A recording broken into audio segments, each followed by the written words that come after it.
Ay, Yerə atdı. Aha. düz deyirsən qardaş. İndi atacaq zibil qabına. Aynen. Atdı. İnsan kimi mənə müraciət edirsən, gör mən onu atmayacağım zibil qabına. Sən gələt eləyirsən. Ay yerimi də görümsən. Ay yaxşı Əziz eləyirəm. qardaş, yavaş yaxşı danışa eləyirəm. bilərik. Yaşayış var burada.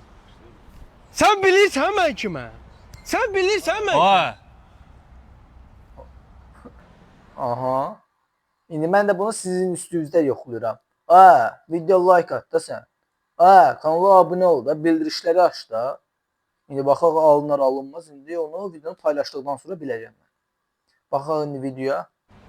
Rahat, mən gələcəm. Sakitcə danışıb həll. İşi arıyor da indi. başa düşdüm. Ay, Piyada yolu var da burada.